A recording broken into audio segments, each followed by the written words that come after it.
Look at this guy. What are you, in a POW camp right now? Yeah, so I'm having to keep away from Meg because he's running around like a lunatic. So. Oh, okay. I was gonna say, I thought maybe you got abducted in a undercover stealth mission, like Jihadi John is about to come out here. No, the ratings are gonna go through the roof. We're gonna have the first execution live on the on the Paul Federici podcast. Look at this guy. He's here. We got him. Matt, the fucking young gun Rocca. I've been watching some of your old footage. The young gun. Well, you're an old fart now. Yes. But you've seen some old footage, but that would be a long time ago, man. All right. Well, let's kick this off. Guys, we've got a good one again today. I don't know how I keep getting these people on, you know? The budget for this show is through the roof because I have to pay all these guys at least $500 to show up. So look, we've got a lifelong martial artist on the show today, and by lifelong I mean lifelong. I mean, this guy's been at it for a long time. A true pioneer in MMA. I mean, this guy was bare-knuckle fighting literally as far back as 1997. Yeah. A member at one time of the infamous Lion's Den with Ken Shamrock, Frank Shamrock. He's also a no-gi world champion at purple belt. He's currently a brown belt in Brazilian Jiu-Jitsu. Maybe the biggest sandbagger of all time? Is this... Joe Rogan's got me by a year. I think he was a brown belt for 8 years, yeah. So I think not quite there yet, but I'm chasing him. I've been trying to get Ethan Krellinston on the podcast, but I think the two of you need to have it out for the biggest sandbagger in Canada. No, he's relevant though. He's winning. And he's winning. Stop! Right? You're a no-gi world champion. All right, he's going around just trying to ankle lock people. It's not the same, Matt. All right, you were in the goddamn cage in the '90s. A double bronze this year at No-Gi Worlds at brown belt. I was there with this guy. We had such a fun trip. So much fun. We'll get into that a little bit. I would say maybe you're a Chappelle Show aficionado. Is that? Yeah. I don't even know what aficionado means, but it sounded good. No. But a Chappelle Show expert, I would say, and just flat out one of the coolest people I know. Matt Rocca is here. How you doing, buddy? Good, man. Good. It's good to connect, especially with all the craziness going on right now, right? Oh my God, dude, it's been wild, and it just seems to get nuttier by the day. So, well, look, man, you know, it's funny. I've been going through your Instagram and your Facebook stuff, and it's funny because I met you probably. I mean, we met each other probably in 2006. We were both training, maybe 2007-ish, something around there. I've known you for a while now, quite a while.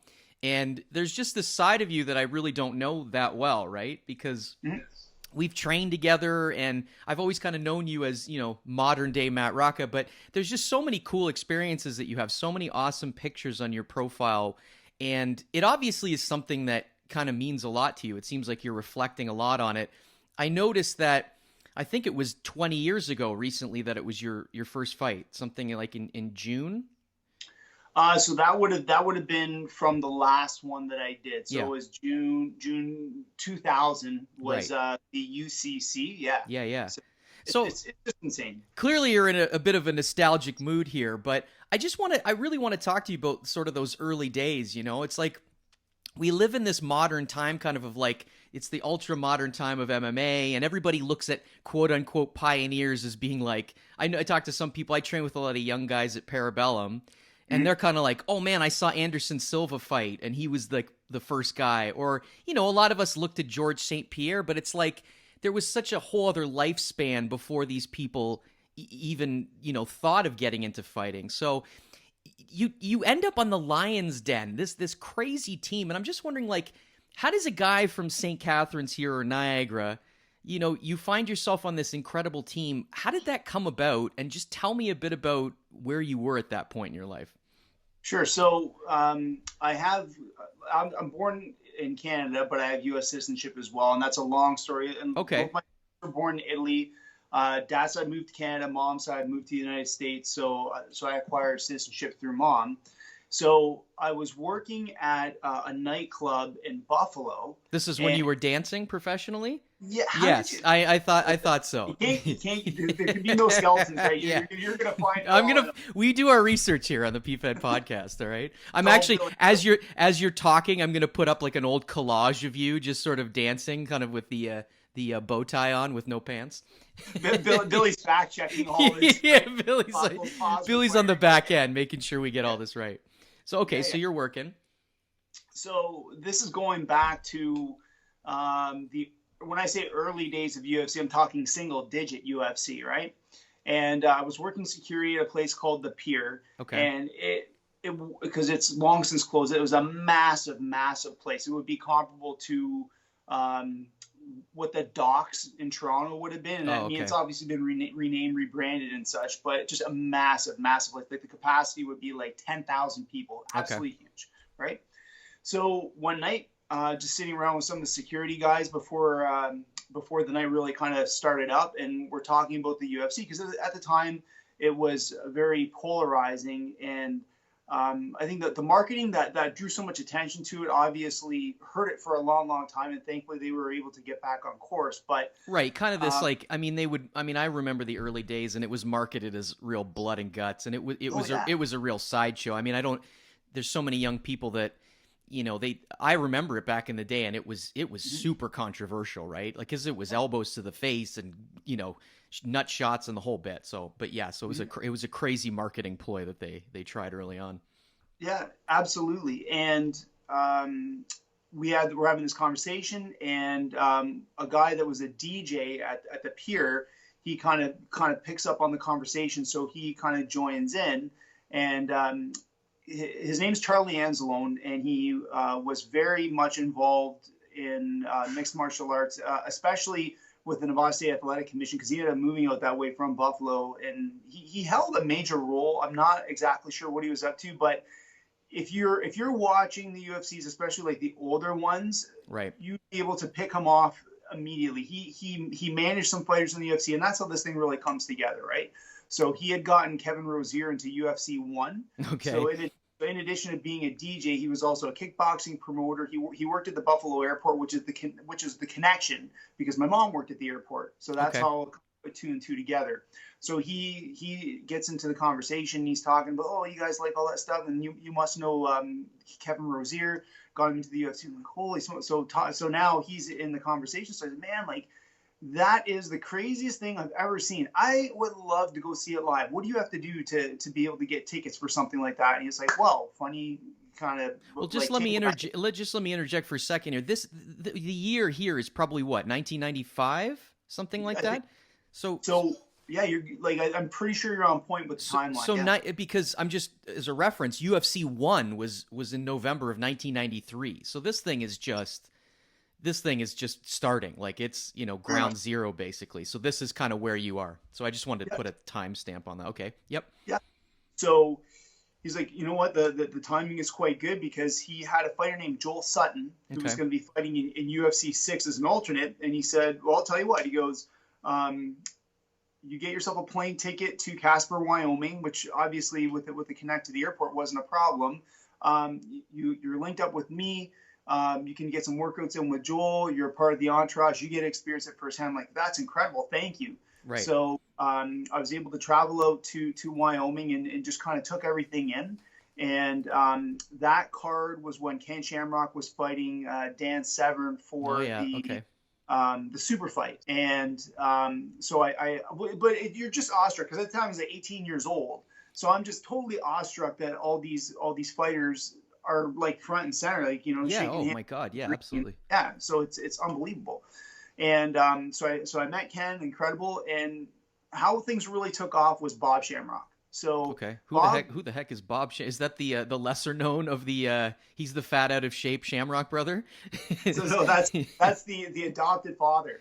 Oh, okay. Bob's the dad. Right? Okay. So he's razor sharp. He'd be all over. He passed some years ago, and absolutely amazing guy.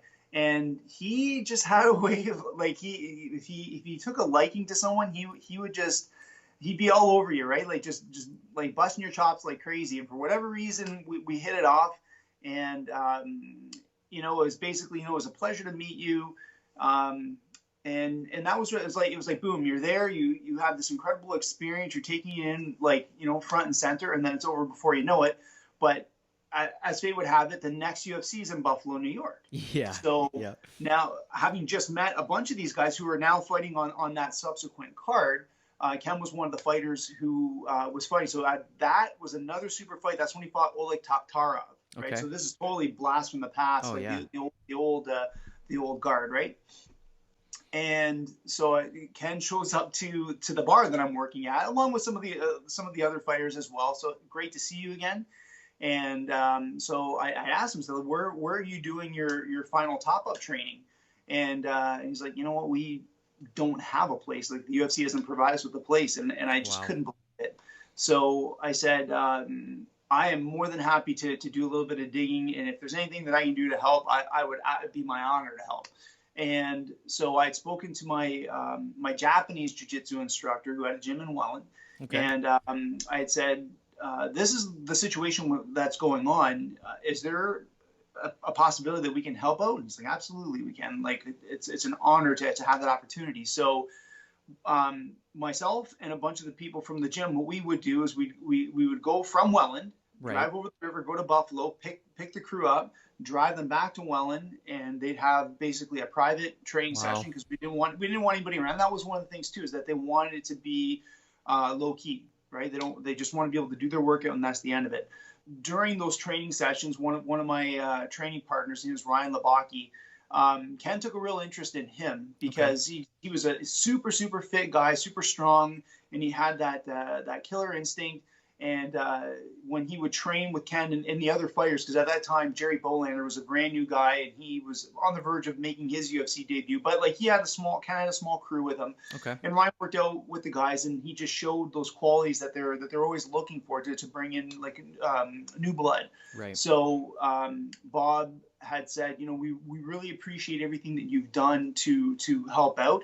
Ken would like to invite Ryan to try out, and Bob was being I think Bob was just being very kind, saying, you know what, man, you try out too. You should come try out as well. So it was a very kind gesture, but it was very clear that they were interested in Ryan because he fit the part perfect, like young, super fit, athletic guy. He like ideal, right? Right. So as fate would have it, Ryan was going to college, and that was not possible. He actually tried out later. He ended up making the team, which is a whole other, you know, like a success story there. But Right. at that time, he wasn't able to try out. So I was at a point in time where there wasn't anything that was really holding me back from trying out for the team. So I just trained hard, and my goal was I'm going to make this happen. And like they'll have to force me to quit because I'm not going to stop. I'm going to put forth everything I possibly can to make it. So I try out, and I made it. And it was a total disbelief because it's like that actually just happened. Like, I can't believe I actually just pulled this off. And I mean, it was such a crazy tryout that you're just completely complete. Well, I wanted to ask you about that because I don't think people appreciate kind of what it was like. I obviously don't know, but I remember watching like there was some YouTube clips where they actually had like videotaped some old tryouts, and it was like, you know, it was like military training, like it was like getting into the, you know, the Navy SEALs. Like these people would be broken mentally and physically, and it was insane. So just tell me a little bit about what the process of trying to make the lion's den is, right? I mean, this is old school training, right? Like we don't, it's not like it is now where we're, you know, there's more, you know, a little more caution and scientific. This was just sort of like, let's see how much spirit and heart you have, and they're going to break you the fuck down. So tell me a bit about the actual tryout and what was involved and how you got through it. That's 100% what it was. It's you're going to go to failure, and you as the participant are going to decide when you're going to stop, or if it's very apparent you can't continue, you just can't actually kind of verbalize it, they're going to say you're done.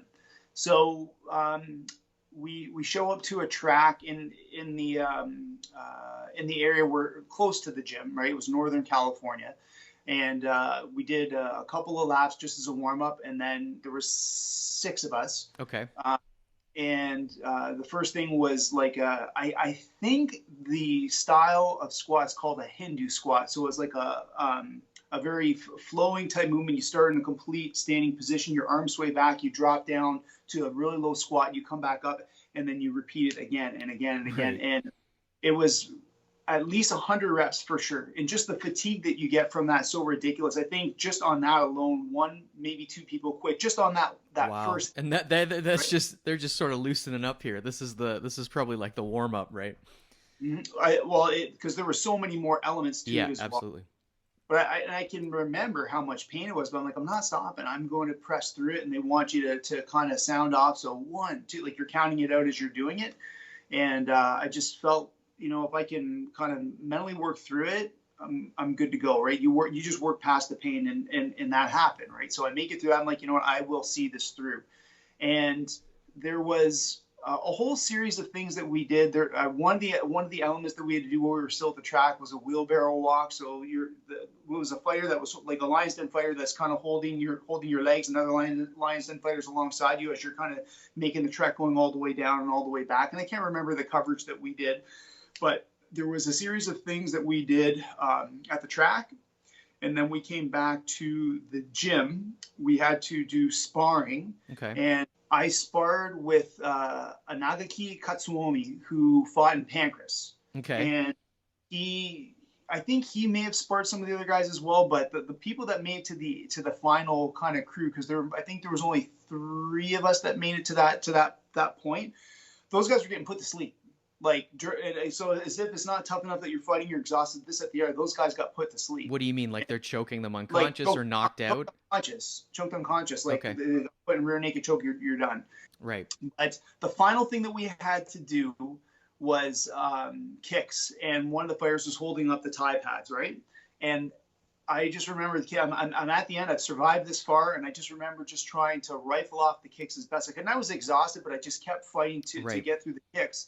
And as it turns out, that was the tipping point for me. That's apparently what they said. That was the final thing that put you over the top, because there was 3 of us that made it to the end. There was a guy from Canada.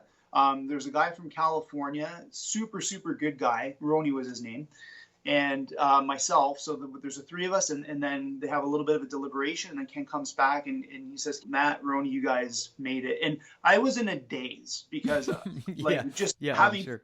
like that striking element, throwing the kicks.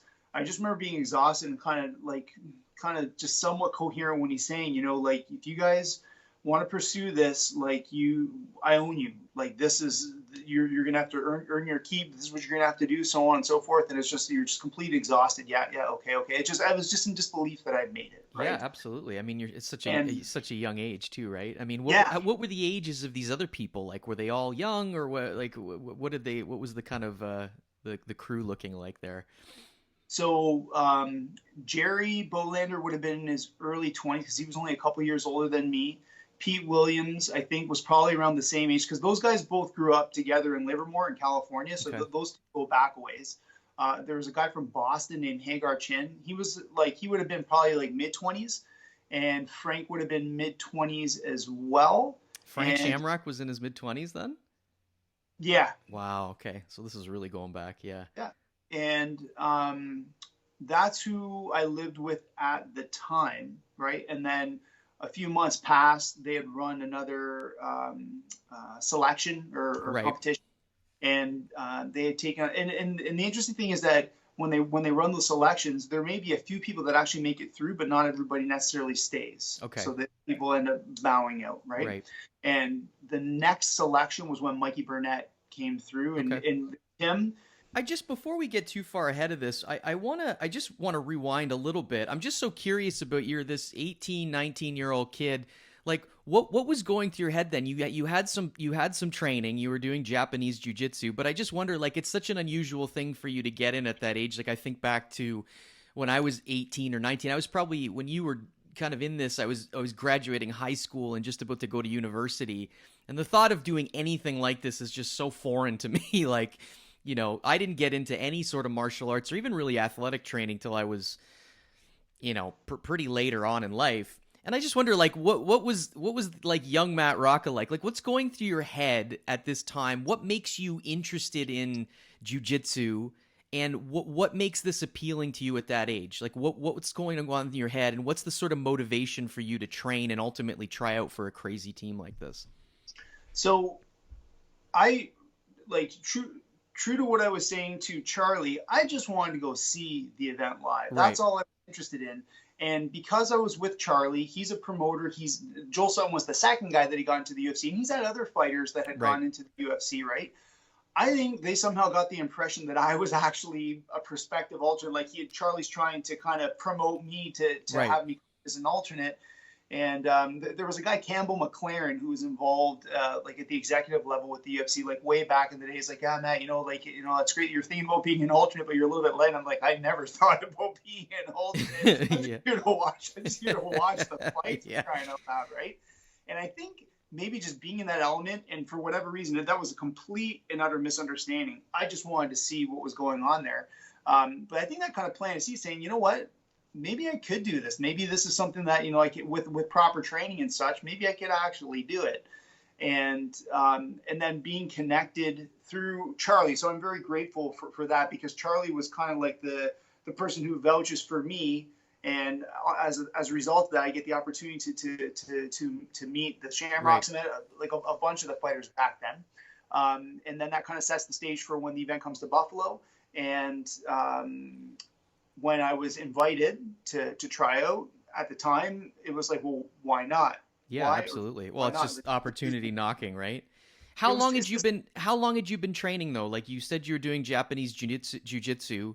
What sort of gets you into that? Like, you find yourself in the martial arts, like, at a relatively youngish age, I guess, and then you're bouncing. So you must have had sort of this desire to sort of pursue some sort of self-defense, fight sports, and that sort of thing. Where does that come from? And what sort of ultimately motivated you to get into that? So my martial arts actually predates the jiu-jitsu stuff. It was karate that I first did in '85, and that was by total accident. This is like schoolyard stuff.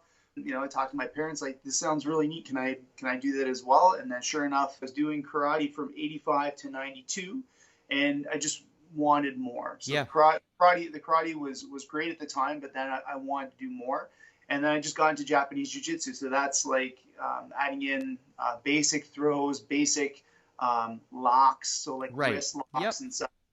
They had katas, which was similar enough to karate, so like you can kind of lock in on that. And then basic punches. It was basically like your millwright, like you do a little bit of everything, right? Right. And I loved it. I absolutely loved it. And well, it's just interesting because I wonder. I just didn't know, like, I didn't know if you were the kind of kid that was aggressive or had this aspiration to fight, or that you were getting into fights a lot as a kid, or it sounds like I've always known you, I guess, a bit as more like the true martial artist. Like, you're a very humble, hardworking guy. So I just wondered if you were just more interested in pursuing sort of that martial arts side of it, as opposed to seeing yourself suddenly in a cage, bare knuckle. Is that kind of the way you saw it, or? I would say athlete through and through. I don't think, certainly back then, that I ever had like a killer instinct. I think being with the team in California and how tough the training was, and then just interacting with the team, it can harden you, and you kind of get that chip on your shoulder. And I think that could very well feed into that element where it's like, now it's not because of a bad upbringing or anything like that. It's more you're training in a tough environment. It's very mentally tough, but they're building you up mentally to truly believe in yourself, that you're capable of doing anything. And you take that mindset, you can apply it to anything and be extremely successful, because just that's simply the way they were. And it's a double-edged sword that you'll see in many professional sports. You see in some athletes a real cockiness. And part of it, based on what I saw in California, is that you just truly have to believe in yourself, and you take it to that level. So I could see that. And I don't think that was a bad thing, because back then they were not only one of the first teams, they were also all extremely successful, whether it was Pancrase, UFC, whatever event they're fighting in, they were doing extremely well. So that approach was obviously like paying its dividends, right? Well, I agree. I think as somebody that's kind of been on, when it comes to sort of ego, self-confidence, I've been on the lower side of that.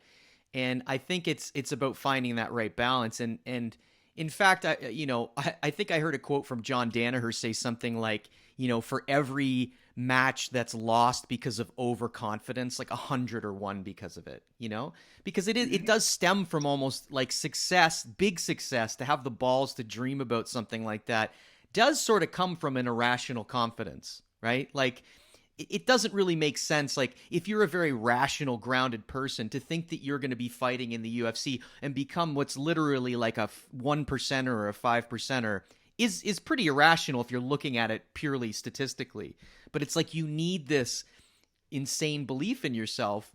And it almost sounds like they were doing this in you guys in a way that is almost very, like I said before, military. Like, it's like they're stripping you down to your bare elements and then building you up. So it's just interesting. I wonder about that element of you, because you go into this camp and you're not somebody that it sounds like was super driven to necessarily be. It's not like you thought as a young child, like, I'm going to be a fighter. That's what I am. And yet and yet you find yourself in this crazy camp where people that have probably trained and have an aspiration to be a fighter are quitting 5 minutes in because they can't hack the squats. I've always found you a fascinating person because you are so different. I just wonder, like, what is your mentality? Like, how do you get through that kind of stuff? Like, how does a guy that goes from just trying to see how this is going to go end up being one of the guys that makes it to the end? You're in this crazy situation. How do you have the mental fortitude to do that? And what goes on in your head during those moments and pushes you through? I think maybe in some ways it reveals itself to you, and some people interesting. might not realize that they have the capacity to do something. I think because I saw it as being something so special, something that I was so intrigued with the sport. It's like I stand the chance to actually become a part of something. And when you're like a kid, like 19 years old, it's like that sounds like a pretty amazing thing. The prospect of moving to California, training with a pro team, being around like such an incredible community.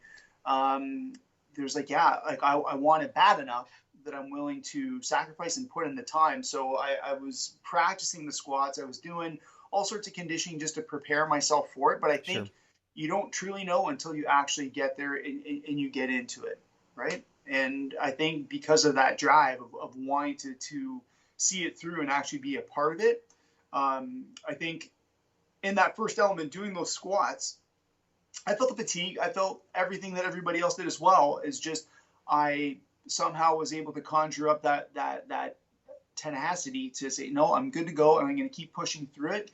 And I think when you win that mental war, it's pretty incredible the things that you can accomplish.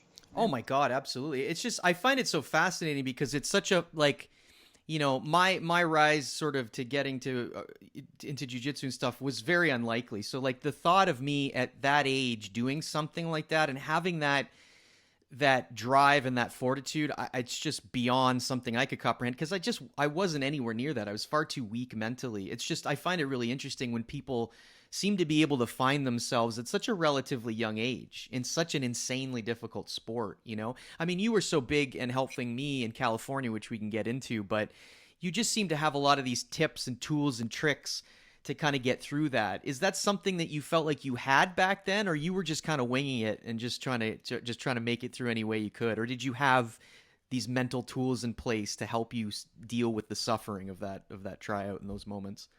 I would say being in California was an evolution in that you start to build that confidence and you have that drive and that motivation. So I know I absolutely channeled that experience and then put that into other elements of my life. So getting back into education, because I went back to college at like 20, did well and realized this is not about, like how say like naturally bright one could be. Like there's people who they don't need to look at the books and they get the marks. Yeah. I'm not those people. Yeah. But having the work ethic to put in that time to learn what I need to do, however long it took, I was willing to put in that time.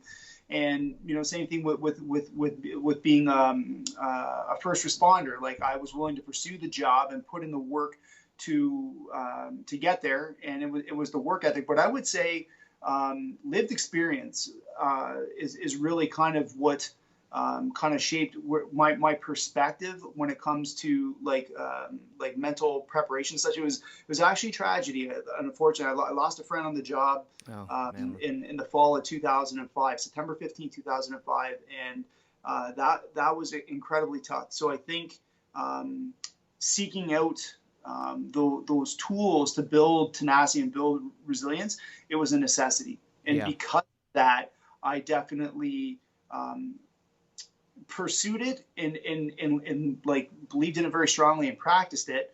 And then from that point, realizing the value that it has, not only do I continue to do it, but I'm going to continue to reach out and try and draw on more resources to continue to build myself up, and then do what I can to share, right? Because you see someone else that you believe could be a benefit, you kind of almost feel duty bound to say, hey, this could really help you out.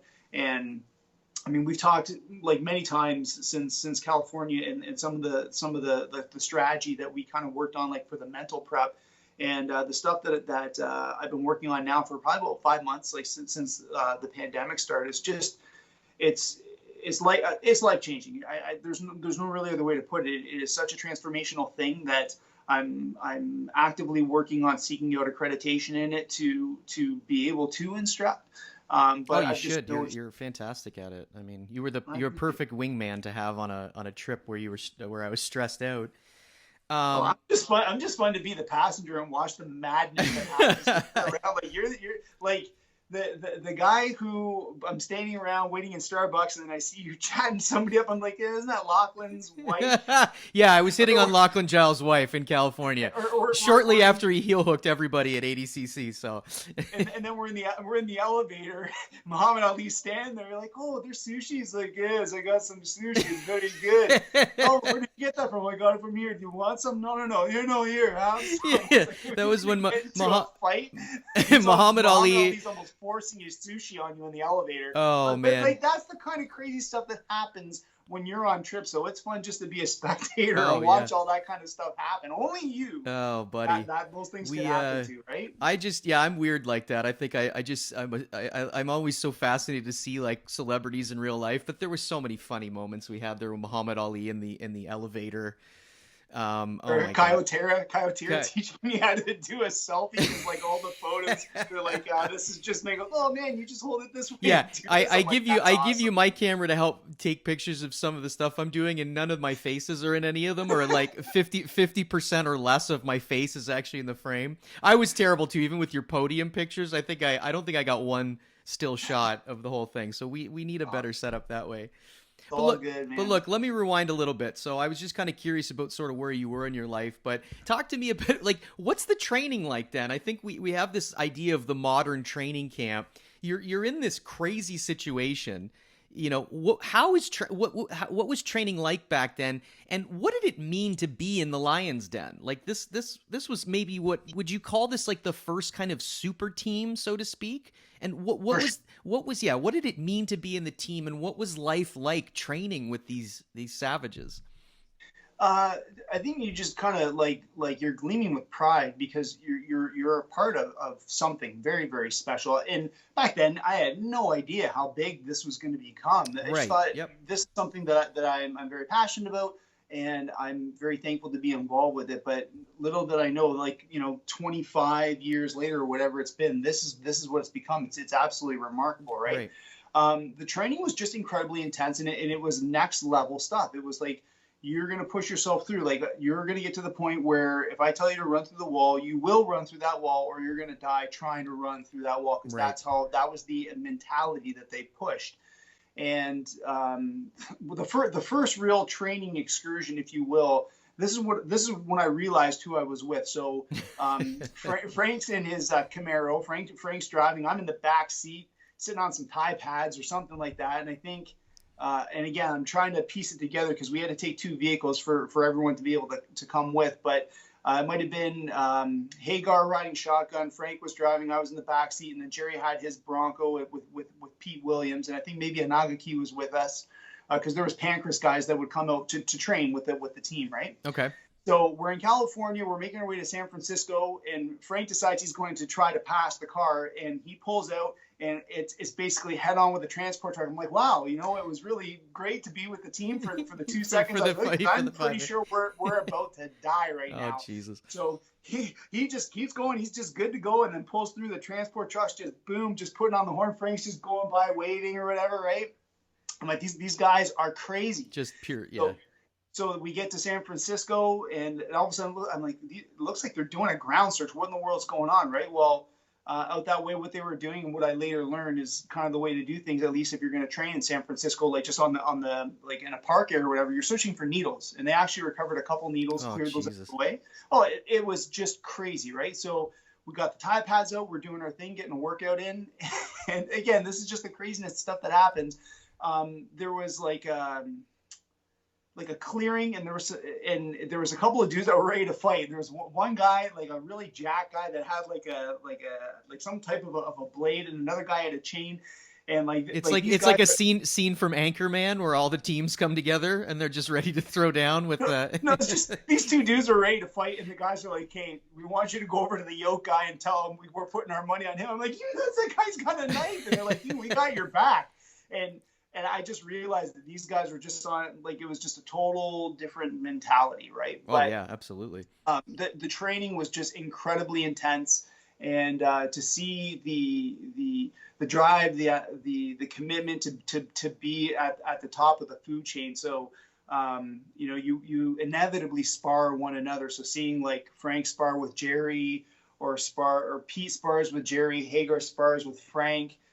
Ken would be certainly into the mix, and he would be training, and it was insane. Like training with Ken, especially when I went through my callousing phase, where basically he puts submissions on you to the point where it's ready to go, and you got to fight out of it and work through it.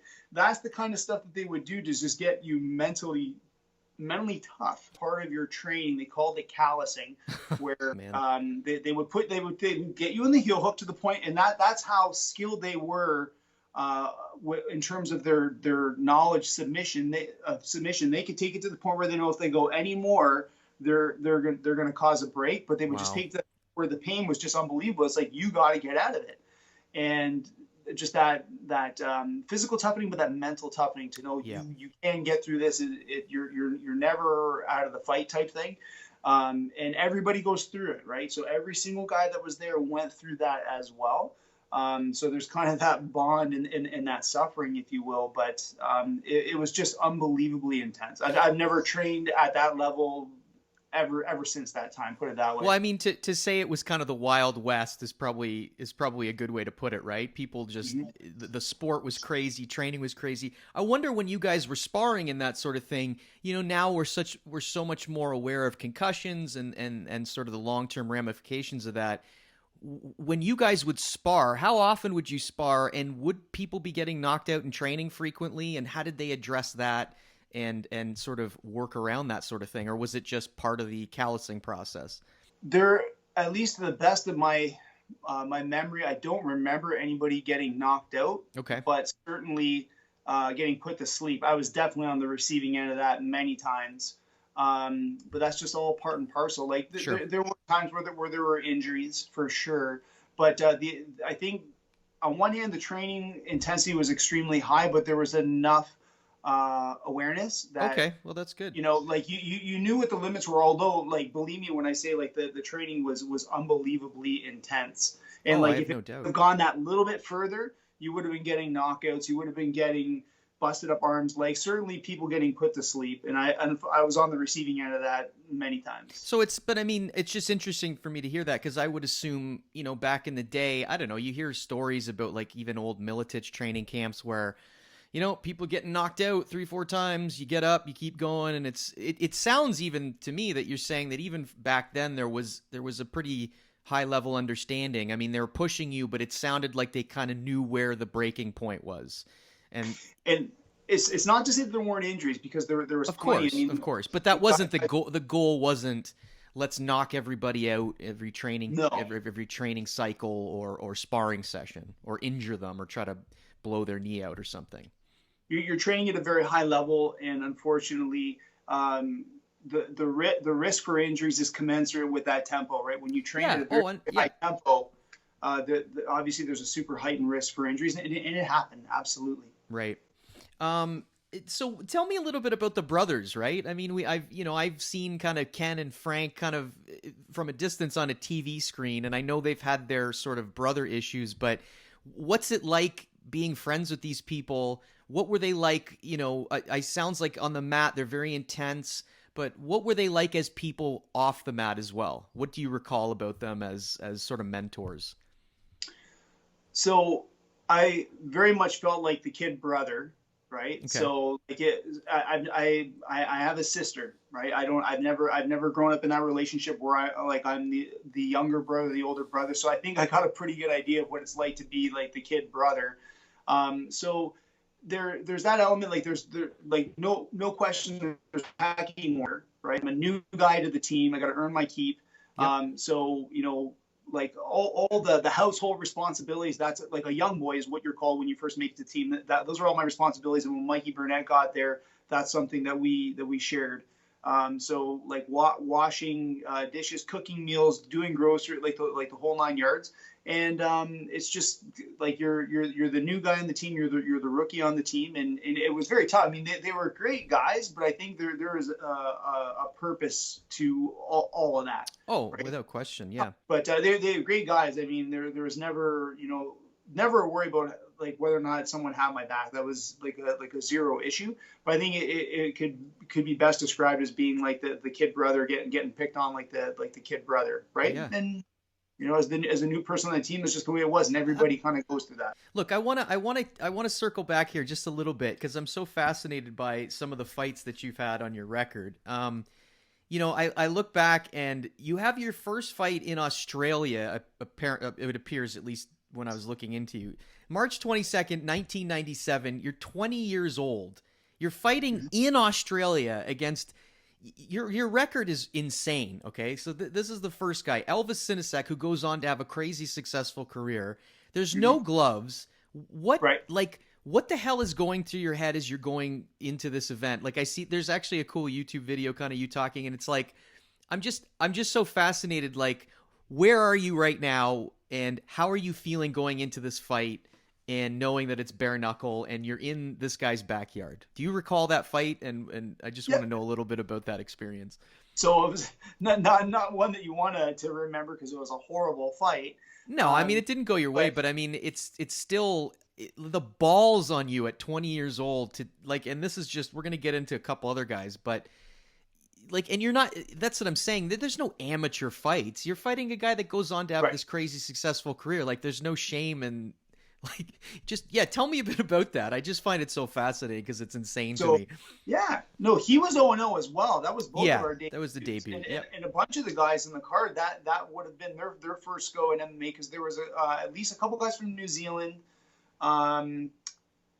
They wanted to really push the theme that it was very diverse, that there was people from all over the place because I would have been the Canadian that competed on the card, right? But that at the time was just simply the way you did business, right? So now, regardless of what that outcome was, there is that tremendous sense of pride in knowing that I took part in something that will never realistically ever happen again, right? It was Bareknuckle. Yeah. It was open weight. It was an 8-man tournament, so that's 3 wins to get to the end, right? Wow. Mario Sperry, for crying out loud, fought on that card. He's the one that won. He fought Vernon White in the first round. They had a great fight, but obviously Sperry won. So no weigh-ins. What are you weighing in there? Do you remember?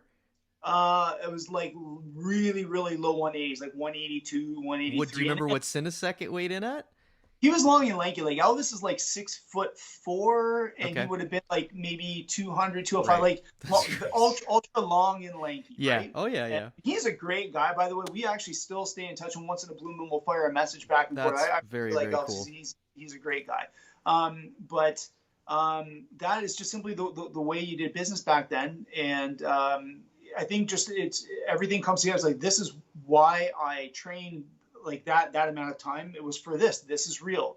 And when you're there, and something that I noticed in any match that I ever had, like when you're in the back warming up, like you just hear the crowd, just the energy. It's like Thunderdome. It's like, like there was a fight to the death. Okay, that fight's over, and you're like your fight's coming up soon. So it's like you're next. Right. And it's just like an incredible like adrenaline rush. And I mean, I would be shocked if the fighters now didn't feel that same kind of thing. Oh, I'm sure. Just before they're coming out for their fights as well, because that energy is still very much present, right? But yeah, man, it's just it was incredible thing to partake in. That's just the way it was at the time. So it's not like, oh, this is way different than the way the other events are being held throughout the world, like not just in the United States or Australia or wherever. This is the way the events are being done, right? Yep. It very much mirrored the way the UFC was. Are you getting are you getting paid to do this at this stage? And if so, Yeah. what the hell are they offering you to kind of get into a cage with another man with no gloves and very little rules? So I think that fight was probably around the first round was obviously I didn't make it out of. That would have been 2,000. It would have equated to about $2,000. Okay. And Mario Sperry, who won the tournament, I think he made 25,000 US. Wow. Not bad, especially back then. Not bad, but I have no idea nowadays what the fighters are making. I hope that it's a lot more than just a couple of. You know what? It's sad because I think there's obviously a significant pay scale, right? I mean, obviously the top 5% are doing really well, but there's a lot of guys that I've seen are on a 5-5, 10-10. You know, especially with the Reebok deal, the money's not great. They can't get sponsorship. So it's kind of sad to me to see, like, you look back and here's Matt making $2,000 and fast forward 20 years later and how look at how much the sport has changed and how everything has changed. And yet the pay has gone up, what, 5,000, you know, maybe 10,000, you know, it's crazy. It's shocking and disappointing because, like, I can think too when David Loiseau fought Rich Franklin, I think it was, for the UFC title, so the UFC World Middleweight title. He got paid $9,000 to show. Wow. That is just, I can't even wrap my head around that. So I think it's just very clear that the people that are competing at that time, they do it because they truly love the sport. They're hoping to make it so much more than just having that like, you know, like a passion for what they do. But if you're willing to compete for that kind of price point, obviously it's because you love what you do. Well, right? I mean, I was going to say the same thing about you. I find you fascinating because, you know, even then, right, there's you know, the UFC, it's a brand, it's starting, you know what I mean? It's getting there. It's almost like the carrot's being dangled in front of you at that point, meaning that, like, you know, you might not get rich, but there's potential here, right? It's becoming a sport. It's becoming a thing. You're here at 20 years old, 18 years old, and there's virtually no, you know, you're in this kind of area where you probably can't even conceive of Conor McGregor making $100 million, right? Like that's probably something that you think is insane. So I'm just fascinated by you guys because you're doing this at a time when there's probably no future. There's very few rules. There's very few regulations. That's what I think is the real passion to do the sport, you know, like, because what else is there? I think, was it just the spirit of competition? Like what, I'm just wondering what gets a guy in a cage like that at such a young age in Australia fighting this guy, you know? You know what, though? I think it's like being present and kind of like living in that moment. So if nothing else, it was an opportunity to travel to an amazing place I might not have otherwise had the opportunity to do. It was all expenses paid because the promoter covers your flight, your hotel, your food while you're there. You meet incredible people. You make these connections. Like, I mean, Elvis and I fought, right? But that's a connection I'll have for the rest of my life. And that networking and the people that you meet, I wouldn't trade it for anything. And that's the same thing that got me to Japan. All expenses paid. Oh yeah, we'll get into that right next. You know, but I think that's what it is. Like, it's just that whole experience that, like, I absolutely treasure. Like, obviously, it's a lot better when you're coming out on top and you're winning and you're making more money and it's giving you more opportunity to compete. But yeah, you take that any opportunity that you can get to partake. And really, that's kind of it. Well, look, I don't want to put you on the spot.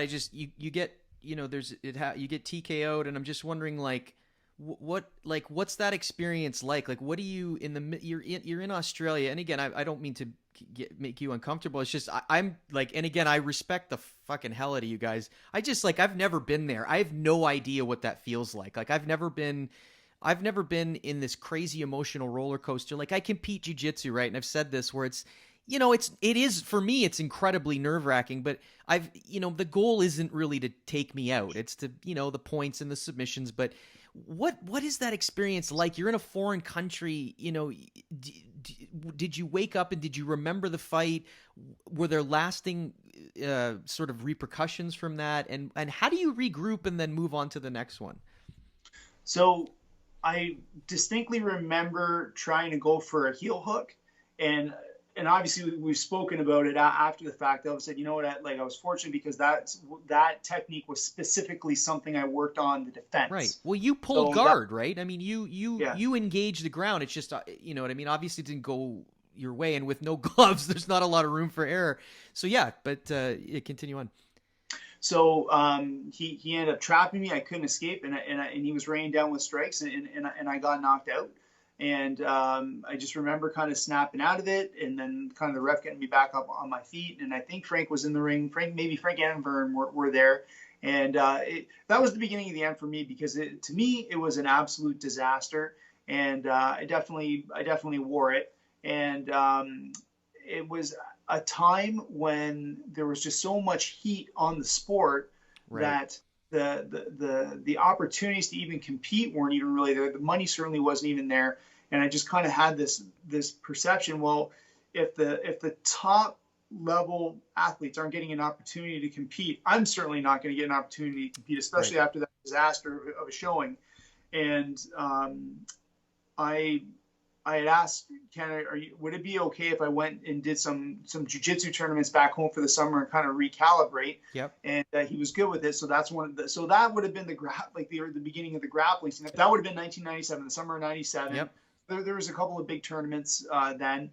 And while I'm home, you're like, I was certainly regrouping. It's like, you know, I'm not really sure if I'm cut out for it.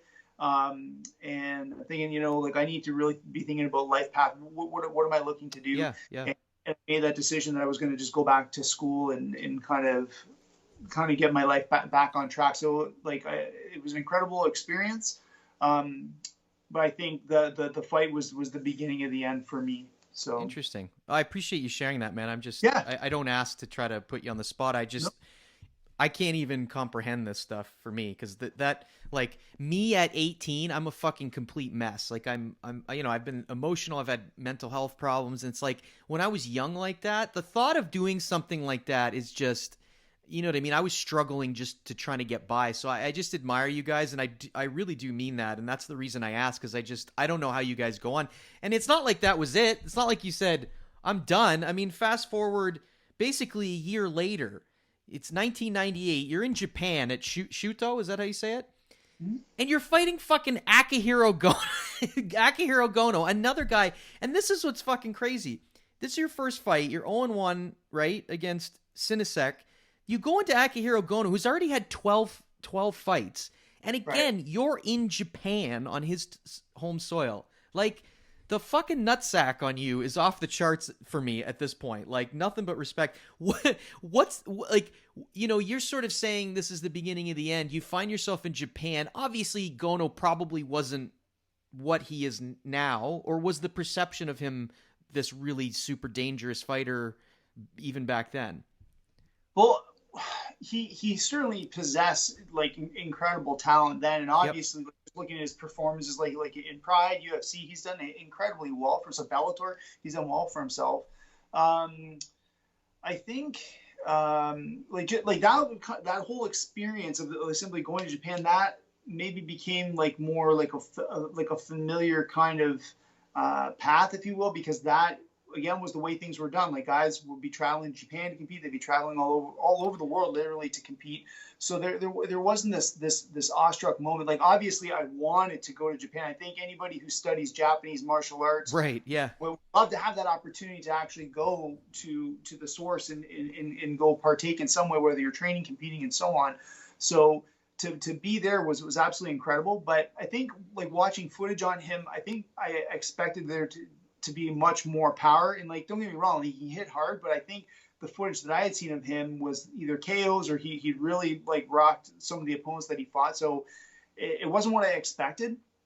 But I got blatantly eye gouged in my fight. And that's not like me just saying, hey, you know, if you watch the footage, is like he used his chin and he just jammed it in my eye. It was absolutely nuts. And like the photos afterwards, was illegal then, or was it legal? Yeah. it's certainly illegal now. I don't know if the rule set in Shooto like permitted or not, but it was blatant what was taking place. So if it was just bad ring mechanics by the referee to kind of pick up what was going on, that could absolutely be the case. Right. But that absolutely rallied me. And it was shortly after that eye gouge they started spinning him for submissions. And I tried to escape with he had me in a triangle. I was able to actually get him up, and I really didn't get much of a result out of trying to shake it off, and then transition into an armbar, and that was the end of it. But the eye gouge definitely. I imagine. But and that's not to take away from his. No, but I mean, it's incredibly skilled guy. Well, that's the thing. I mean, we talk about recently with Daniel Cormier in the Stipe fight where he looks like Forrest. What's that guy's name? Forrest Whitaker? No. What's the? Oh yeah, the actor. Forrest Whitaker. Yeah, you got it. Is it Forrest Whitaker? Yeah, the guy with the lazy eye. I don't think. Look, I mean, I've never been in the cage like that, but I mean, I imagine an eye injury is probably one of the worst case scenarios. Like, how do you lose depth perception? You've lost focus. And it's just become such an accepted part of the sport. It's like everybody gets. It seems like a freebie almost, right? I just can't imagine having that happen. But so what was the Japan experience like? I mean, it's obvious. I've heard so many different things about the crowd is so much quieter and more appreciative of martial arts, and it's more like golf clapping. Was it a very tell me the environment? Was it very quiet, and what was it like competing in an atmosphere like that? So obviously very, very different to say like a UFC audience like in the United States or Canada.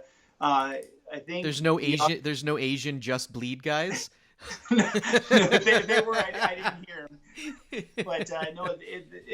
They strike me. The audience struck me as incredibly intelligent. They were very aware of what was going on. It's not like they're just looking for the knockout or anything like that. Yep. They were aware of skilled strikers. They were very aware of submission. You could hear it in their voices, they're like, oh, like they realize that the submission's coming or the submission's on, the person's trying to escape.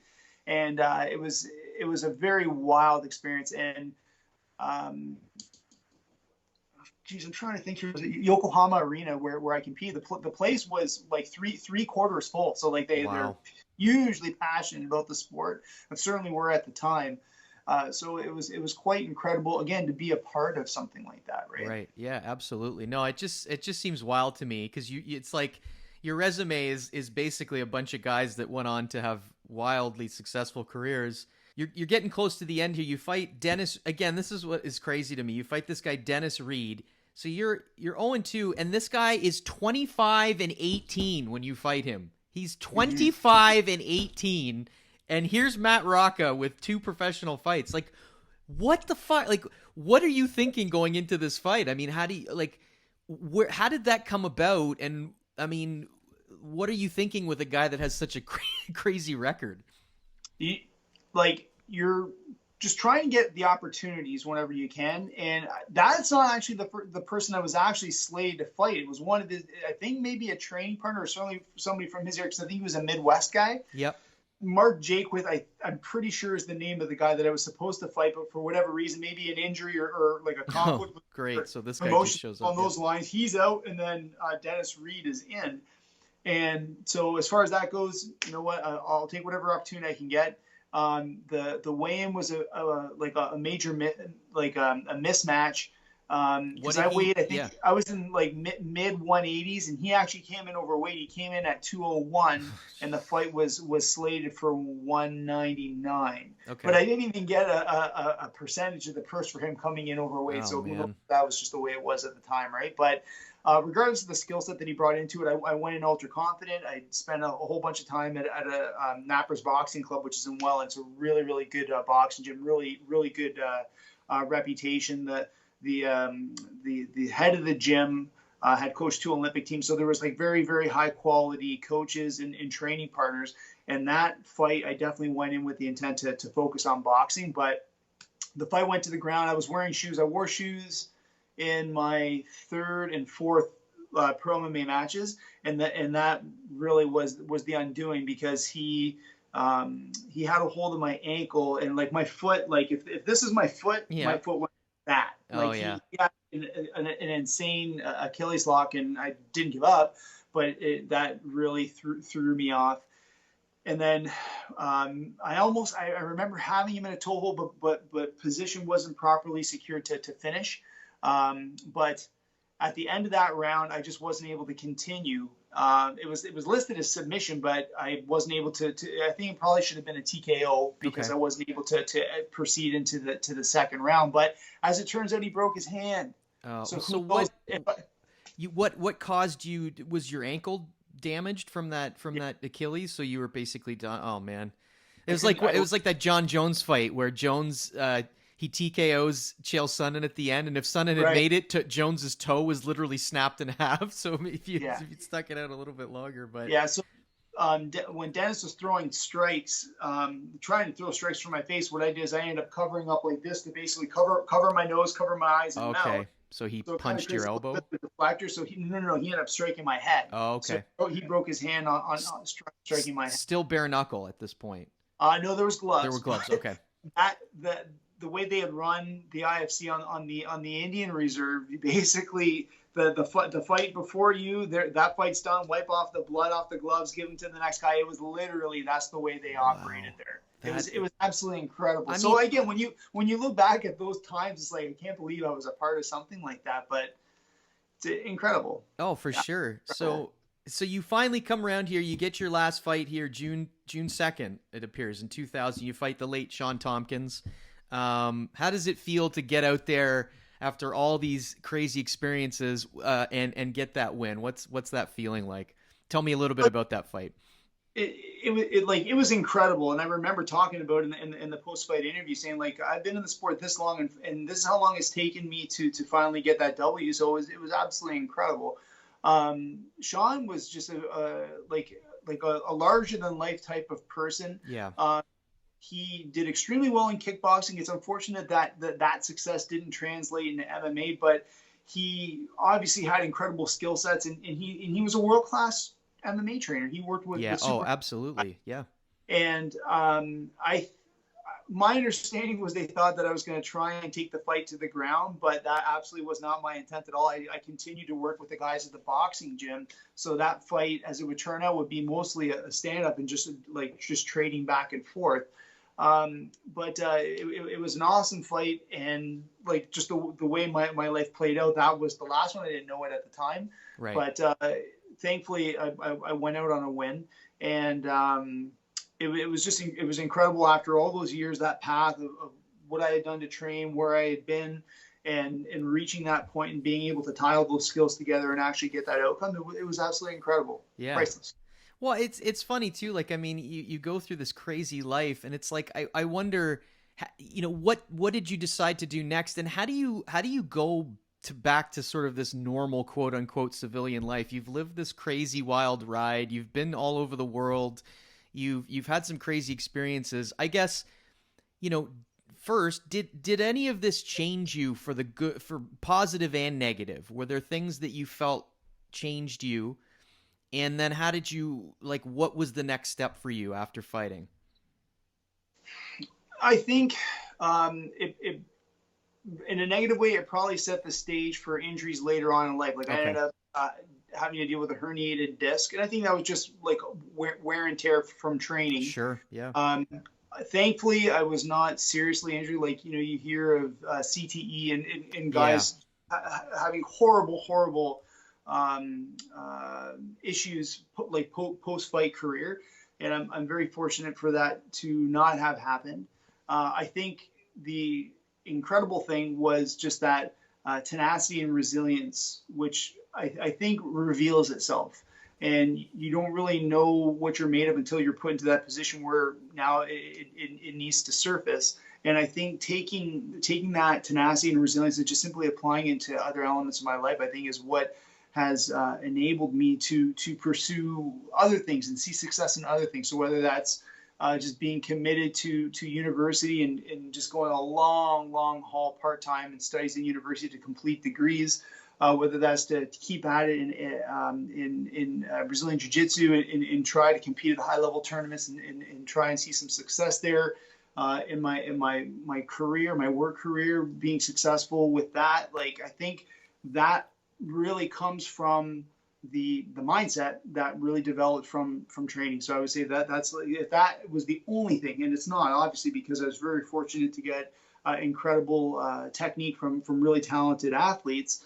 But I think it's just that mindset and that willingness to push to just accomplish anything Yep. that I set my sights on, really. Well, I remember when we were at the Worlds together, there was a book that you had from Jocko Willink where it was sort of discipline equals success or something along those lines. So clearly that's a guy that's resonated with you. Is that, is that the sort of mentality that you felt that you were trying to cultivate through all this fighting? Like, tell me a little bit about Jocko and that kind of perspective, because I have a picture of you with your medals, and you really wanted that book in the picture. So what did it mean to you, and what kind of effect did that have on you? So my old my old section partner in my workplace was an ex-Reg Force guy from the Army, Afghanistan deployment, like just an incredible guy, and he's always searching for like those valuable resources, if you will. Yep. And he came upon Jocko. And then he kind of lets our whole unit know, like, this is the kind of stuff that this guy does. And I was instantly locked onto it because he seemed like he was very fanatical, like waking up very early in the morning. Yeah, he seems, yeah. Yeah, as waking up. Whoa! You lost me right there. That's like if we're on the track at the Lions Den. I did 2 squats and I'm like, I'm out of here. Don't get me to wake. I can do anything, but don't ask me to wake up early. I'm out. I'm out right there, Matt. So I think I was just really captivated with Jocko's mentality. And one of my good buddies, like a real kind of like a fire starter, hey, let's go do this, let's go do that. He said, you know what, Jocko's presenting in Chicago, let's go do this, and then kind of look at things. I'm like, you know what, I can swing this, let's do this. So then we go. My buddy and I, we do his leadership course, and then they do a BJJ session. So just getting the chance to meet Jocko and the crew was like a really, really cool experience, and I was really taken by his mindset, his beliefs, and so I ended up buying at least 3 of the books, because he wrote Extreme Ownership, which was the first one, Dichotomy of Leadership, and I think the other one was Discipline Equals Freedom. Right. And just it's a really like powerful stuff. So yeah, in the morning times when we were in California, that's kind of what I started my day. I was just reading through like the one book, Discipline Equals Freedom. It's just some really powerful stuff to think about before kind of getting ready for the competition. Right? In a lot of ways, I kind of envy you guys, like, people that, you kind of discovered that it's, I mean, I refer to 18 as such a young age because I think it is, but it's taken me so long to really appreciate that, like the real struggle and the hard work. Like I think I said to somebody else on a podcast that, like, when I was younger, I always looked at like difficulty as like, oh, I'm not meant to do this. Right. Like I thought if I was going to be good at something, yeah, you work at it, but it wasn't supposed to be like a struggle. Like I wasn't a natural at it or something like that. And it's really taken me till now. Like I would say, and it's no coincidence that I had a good run in 2019 because it was a lot of these tools. Like I was literally killing myself in training and living in that constant struggle. Like it was always hard. It was never easy.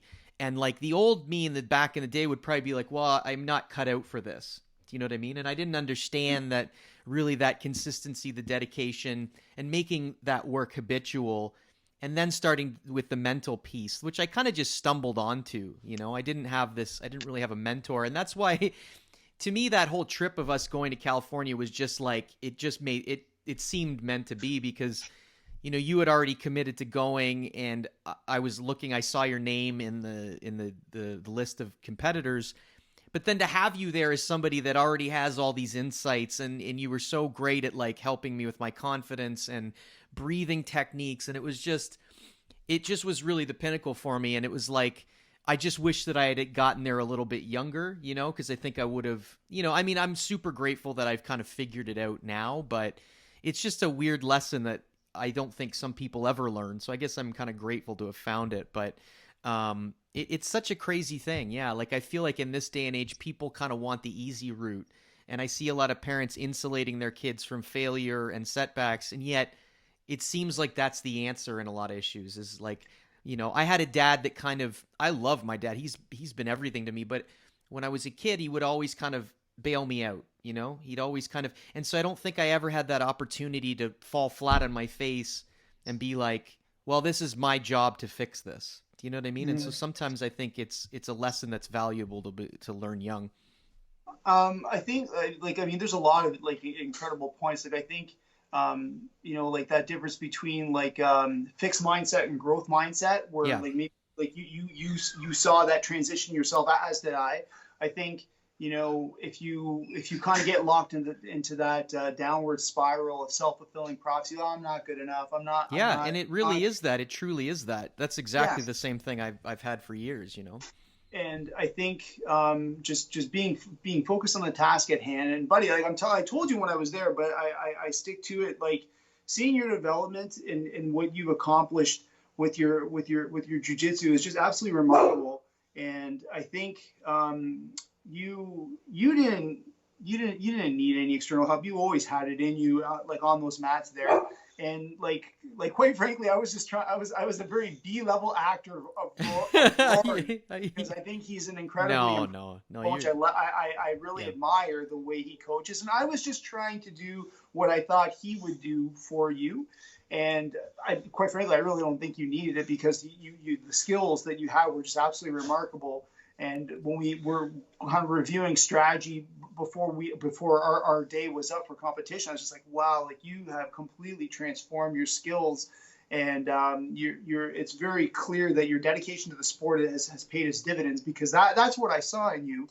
And I mean, if there's a little bit of top up through maybe some breath work that maybe could have helped a little bit, then that's an amazing thing, and I'm happy that I was able to support that. I mean, obviously, it's a big thing that I believe in, even more so now with just having like dug into some more resources. But no, man, I think like what you did there is just simply a testament of the effort, the time, the sacrifice that you invested into it, and you deserved that. Like, Well, the one piece that was really helpful, the breathing was helpful, but you told me, you know, the you told me like this one little piece that was like try not to have like that first explosive moment like right when you step on the mat. And you were like sort of do some dynamic explosive movements to get the lactic acid sort of built up and your heart rate up sort of before you go on the mat. And I really felt that helped. So it looked really stupid, but on the sidelines I was doing these like huge frog jumps to like explode, explode, explode. And then it just, because I felt like, you know, you have a match or you haven't gone out and it's like there's a transition from the mat or the off area to the competition mat. And it's like, you got to do a little bit of a transition before you step onto the mat, because you're still kind of cold and your body's not primed, you know, you're warmed up a little bit. But I felt like that was really huge. And again, you know, you have a match and then it's right down to sort of, you're sitting on the sidelines, waiting. And those dynamic jumps really got my body sort of ready to go again.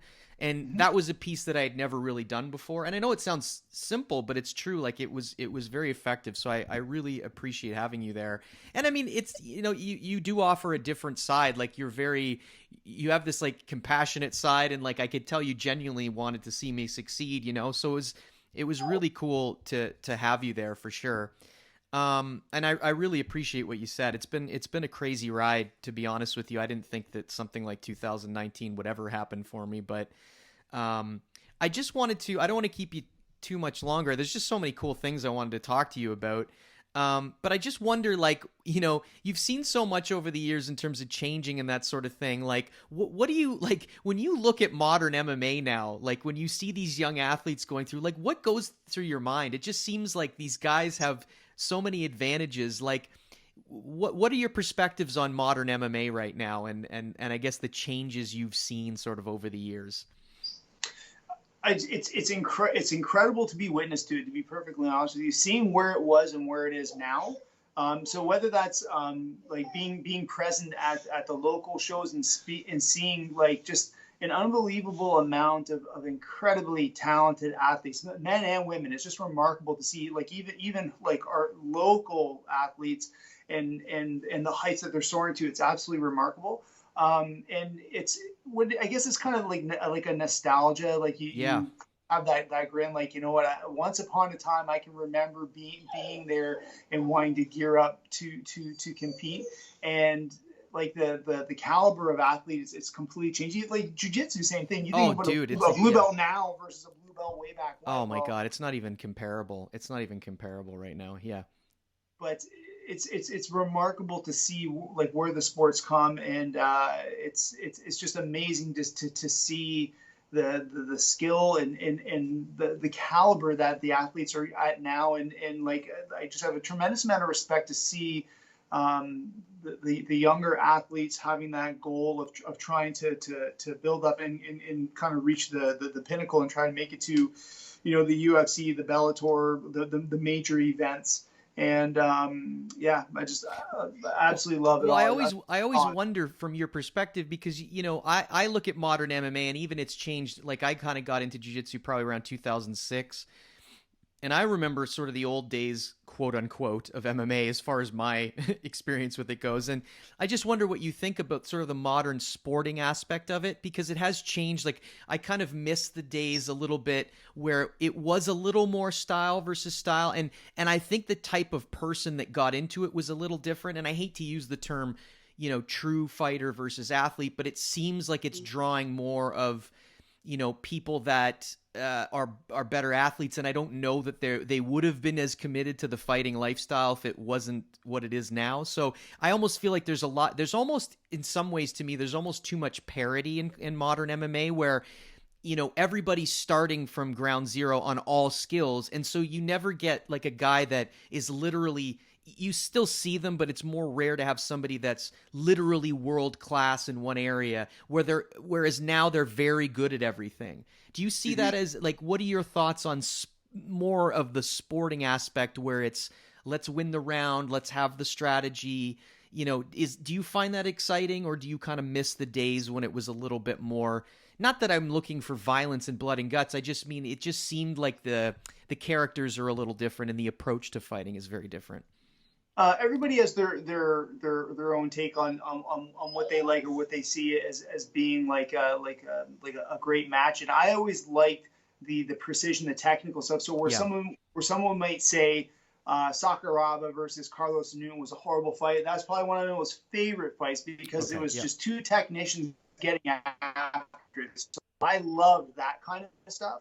And I think you're on points where you have many well-rounded fighters. So it's not like there's like necessarily a major edge, unless you have somebody who maybe was drawn to wrestling and like they've got a lot more of their time invested in their wrestling. Or maybe you have somebody who has really invested their time in boxing or Brazilian jiu-jitsu, and like they are well-rounded, but it's very apparent that there is a specific skill set that is much superior than their others, and you tend to see that maybe play out a little bit more. But the level of skill, the level of coaching is like I'm so impressed with what I see. Like certainly across the province, where maybe I'm a little bit closer to it than say like UFC or Bellator, but the strategy that goes into it, the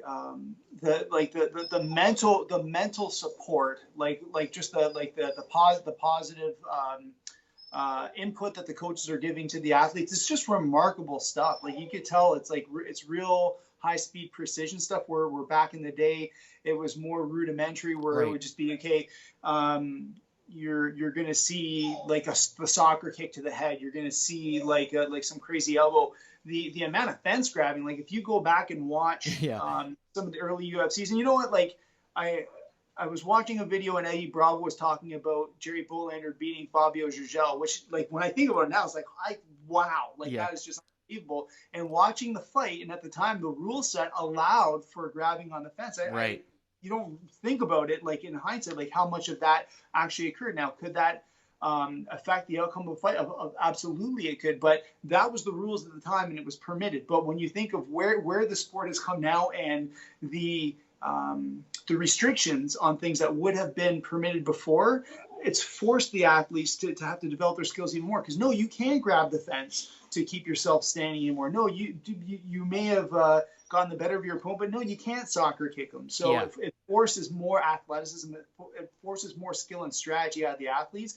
But I have great admiration for that. Yeah. So it's been cool to see, though, that like mixed martial arts has truly become its own martial art. You know what I mean? Like there's so many times where like I go to the gym and you think, you know, I roll a lot at Parabellum, and you see a lot of guys that come in that are brown and black belts, and it's like they struggle because now these jiu-jitsu athletes that are fighters have all kinds of skill sets. Like they're good on the ground, they're submission savvy, they have great wrestling. Like it's really hard to sweep them and keep them on their back. They get back up, they have great conditioning, they're very strong.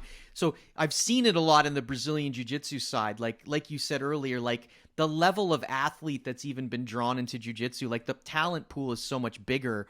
Like you said, I feel like rank doesn't quite mean what it once did, I think. Do you know what I mean? Like where I still hate when I see people say like, well, blue belts are this or purple belts are that.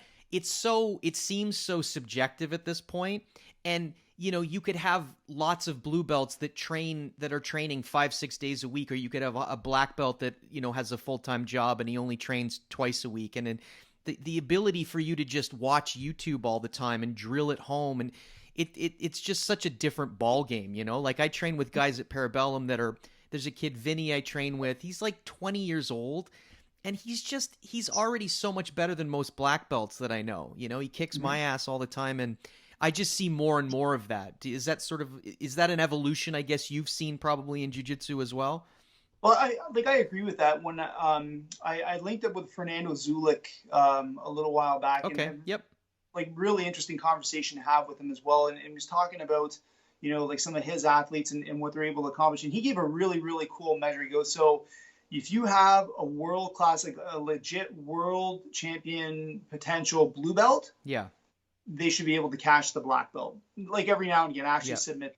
The purple belt should be able to submit the black belt all the time. The world champion level purple belt. The brown belt should be able to do whatever they want to the black belt. So and I was like, that is a really, really intriguing kind of perspective, right? And I think the rank, like that, the symbol, the color, that is like kind of almost an external way of letting everybody else know where you're at, but you know where you're at, right? And if you truly commit yourself to the sport and you're studying technique and piecing things together, that is really going to accelerate your game. And maybe you don't necessarily wear like the black belt or the brown belt, but it doesn't mean that the skill sets and the knowledge aren't there. And like I think of like that one Netflix documentary, The Last Dance with the Chicago Bulls. Yes. Yep. And the segment on Dennis Rodman where he's saying, you know what, I would be on the court and it would be like to the early hours of the morning, put the ball on the backboard, watch where it would go.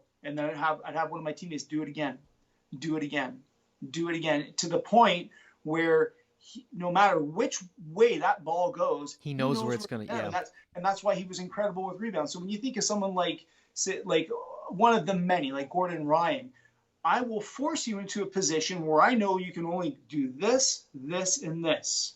If you choose this, I can do this, this, and this. If you do this, I can do this, this.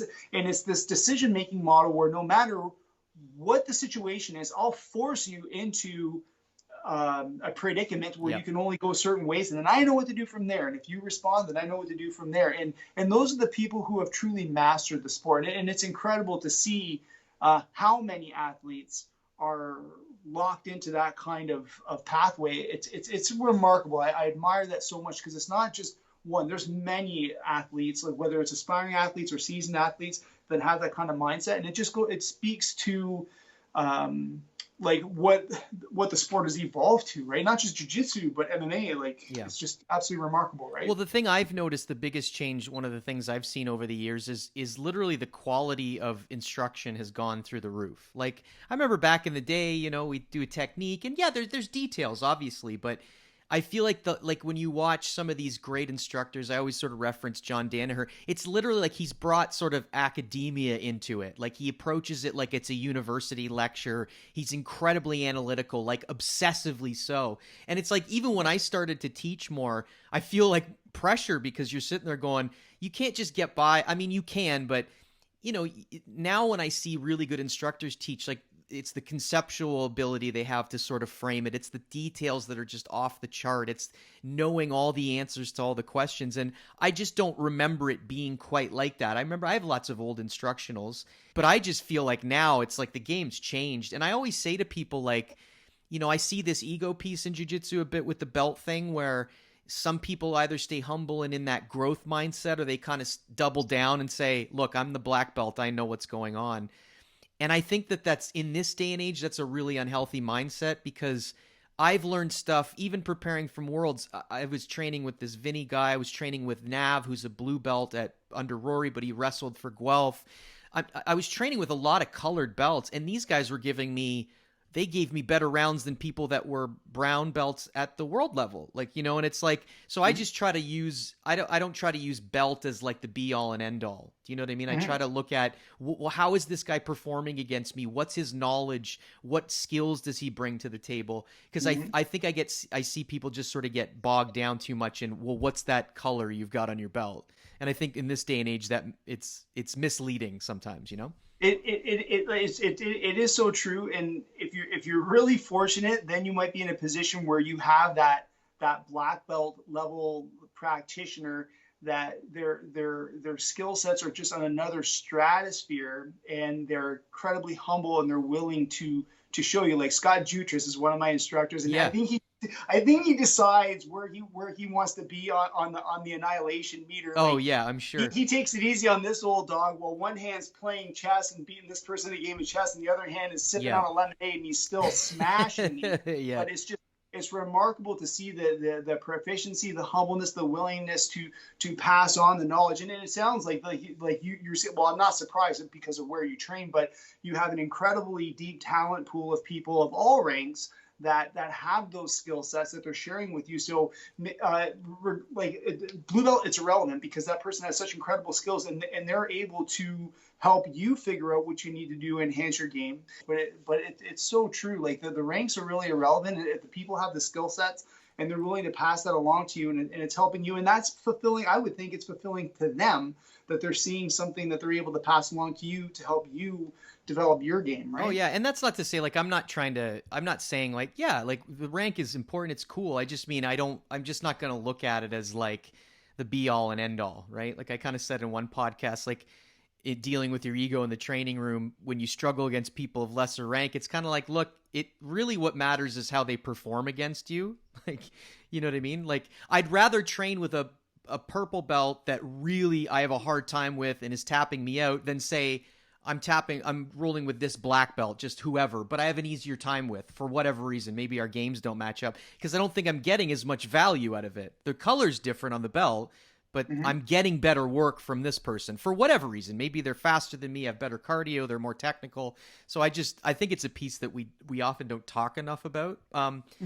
But look, man, I don't want to keep you too much longer, but I always wonder, like, you've always struck me as kind of this guy that you've been in the cage, you've done professional fights, but you never seem to have this like aggression in the training room. You're one of the like coolest people I've ever met. And, I just wonder, like, how do you go from fighting like you did to now you're doing a lot of jiu-jitsu, and yet you don't seem to have this kind of anger or aggression on the mat, which to me seems a bit unusual, right? I would imagine a lot of pro fighters that I've rolled with, there's more of a physical, like they're, you know what I mean? They're coming after you. Like you could see that in them. But to me, you've always struck me as somebody that is smooth on the mats, very technical. So how do you negotiate that going out of a fighting career to get into jiu-jitsu and not be this kind of, try to be this, dictator on the mats, I guess? You're always incredibly kind, and I'm very appreciative of that. I think that was certainly a part of my life.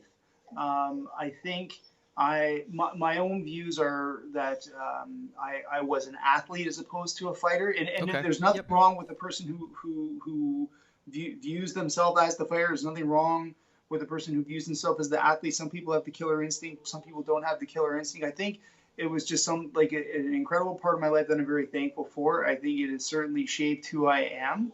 But I also don't think that it has influenced me so heavily to change me from who I am. And I I guess like one of the greatest compliments I guess someone could probably say to me is that I never knew that you did that stuff, because then it's not something that like I'm wearing that and people No, are not at picking up. all. No, not at all. I don't. And Yeah. I think it's maybe just like it's part of a discipline thing. Like when you do that, you commit yourself to something, you make sacrifices for something, you're very proud of what you've done, but it in and of itself does not define you. It's a part of you, right? Yeah. And you take those skills with you, and you try to just do good in other elements of your life. And if you're fortunate, you're able to help and empower other people to do it. And like that's something that that just I think that adds to just everything that you've done. Like when you're able to pass along, like there's that Yeah. sense of like not completion. I don't know if that's the right word to say, but like Well, no, you're in there's a different phase of your training, and you've what's cool for you is you can look back and like with pride and be like, wow, I did this, and it's like Mhm. it seems to me that you're because of those experiences in a lot of ways you seem like you're kind of at peace, like like you're not going to look back and say, fuck, I should have done this, or I wish that I had tried out for the like you have such an accomplished background that it seems like you're in a good place mentally, like you're not the maybe the what if I had done this, what if I had done that a little bit more. You know what I mean? Mhm. The last thing I just want to end on is just you've had such great success in the gym as well in jiu-jitsu. Like, tell me a little bit about when you won that gold medal at the World Championships as a purple belt. Like, how did that go? And I just wonder what you bring into like how is your mentality different from competition and maybe the cage to the jiu-jitsu mat? So it was like I think just having the benefit of training with great people, and just taking those skill sets and just applying it on the mats. And I think it plays into that mindset of like you look at a draw like oh man, like I've just drawn a world champion, or I've drawn to this like a silver medalist or a former Yeah, bronze medalist. exactly. Whereas even in 2012, it was like, you know what, I'm going against a tough guy. It's going to be a great match. And that's kind of like that shift in perspective. So it's so easy to psych yourself Oh out. my God, it absolutely is. What like my attitude going into is, for better or for worse, I'm going out there to bring my A game. I'm going to do my best. Whatever the outcome is, I'm okay with it. So I'm not worried about win loss, and it doesn't matter who's in front of me. We're going to have a great match if nothing else, right?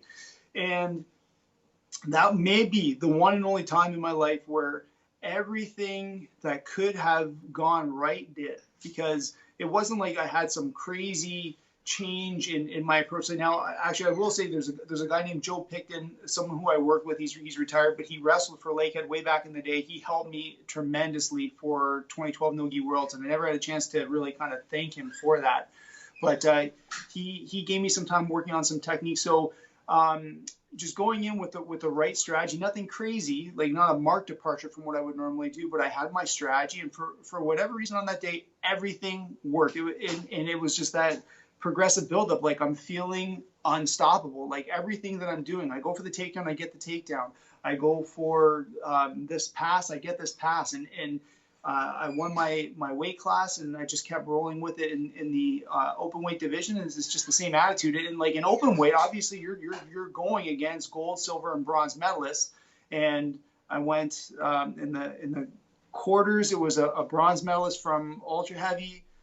The semifinals was a gold medalist from super heavy, and then the finals was the gold medalist from middleweight. So like you're drawing high level people. It's like, this is what I'm here. This is what I came here for. Yeah. And I'm going to leave it all on the mats. I'm going to do my best. But like I said, that day, just everything was connecting. And right up to the final match of open weight, when I finally got caught, but the guy was just like, he's an incredible guy. And like Yeah. someone that I stay in touch with, Leonardo Gonzalez, he's absolutely incredible. It was just like that moment may never happen again. And that's okay if it never does. Obviously, I want to continue, and that's why I still get after it. That's what the same thing like with you as well. That's why we go to those tournaments, and once all this craziness passes, we will get back into it again. Well, you and I will both be pushing in our late 40s, but we're going to get back there. We'll be Master 6, Master 6. Master 10, Master 15, whatever. Yeah, exactly. Right? We saw some older cats out there that were doing a great job, that were probably like Master 6, Master 7, but they were getting after it. It's impressive, right? Just a commitment to being athletes and getting on those mats and testing your mettle, right? And I hope to stay healthy enough to continue to do it, and I hope that I'm traveling with you, because it's man, for a wild trip. Right? Oh man, that was so much fun. Look, man, I've kept you for a super long time. I really appreciate you doing this. It's so cool to hear about a part of your life that I don't really know that much. I mean, there's so many other things I could get into, but I don't want to be Joe Rogan and do a 4-hour podcast. But look, man, you've been such a cool guy to me too. Like I was just kind of this, like, I just started recreationally, but you came in and like to Jerry's club in St. Catharines, and there was never this, like, you've always been so down to earth, which is remarkable. Because again, I wouldn't have associated you with your past. Not that it's a bad thing. It's just you come off as so chill. You just seem like another guy that loves jiu-jitsu, which you are, but you have this really impressive and sort of like historic background in the sport. So it's awesome to learn from you. I really appreciate all the support you've given me. Like, you honestly were a big part of keeping me, relatively sane in California. And thanks for taking the time to do this. I know you're a busy guy, so thank you for doing it at night so that I could sleep in till 5 p.m. I really appreciate that. So is there anything that I didn't ask you about that you kind of wanted to talk about or plug or anything like that? You got the Matt Rocca biography coming out soon. Yeah, no, it's, I'll just say that there is always a reason for everything, and you are obviously aware of it, but there's a reason why maybe the story is starting to surface now, because there may be something really, really big happening. Who knows? Maybe at the end of the year. You're coming back into the cage.